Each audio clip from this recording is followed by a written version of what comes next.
Ուզում եմ ընդգծել նաև, որ այս համակարգը ես կարևոր եմ համարում հակակոռուպցիոն քաղաքականության տեսակետից։ Էլի ուզում եմ հիշեցնել, որ 2018 թվականի ժողովրդական ոչ բռնի Թավշյա հեղափոխությունից հետո մենք կոռուպցիայի ընկալման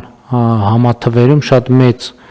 աճ արձանագրեցինք, առաջընթաց արձանագրեցինք, բայց մի X պահի եւ այսօր էլ որոշակի լճացում կա, եւ ես կարծում եմ, որ մենք պետք է մեր երկրում հակակոռուպցիոն ստանդարտները ավելի խստացնենք, ավելի բարձր ստանդարտներ սահմանենք, եւ այս որոշումը տեղավորվում է նաեւ այդ տրամաբանության մեջ,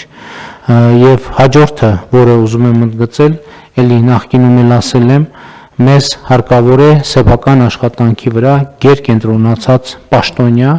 ով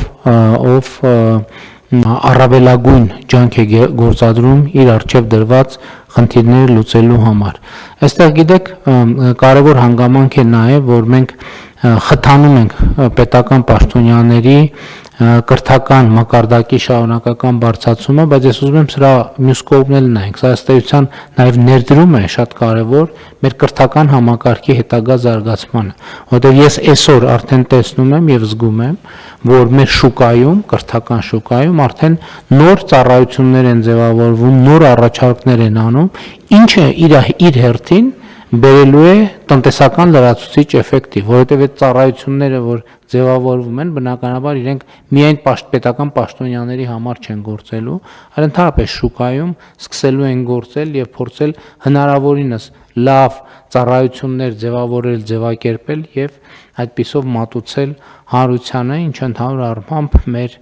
ռազմավարական ծրագրերի հետ համահունչ է, մենք աշխատանքի արդյունավետության եւ արտադրողականության հետ կապված ծրագրեր ունենք եւ այդ ծրագրերը նույնպես էականորեն շահելու են այս ամենից եւ ի վերջո նաեւ մի որոշ ժամանակ անց մենք պետք է այս գործընթացի եւ այս բարեփոխման արդյունքում պետական համակարգում ծառայության անցնելու ավելի բարձր ստանդարտ սահմանենք։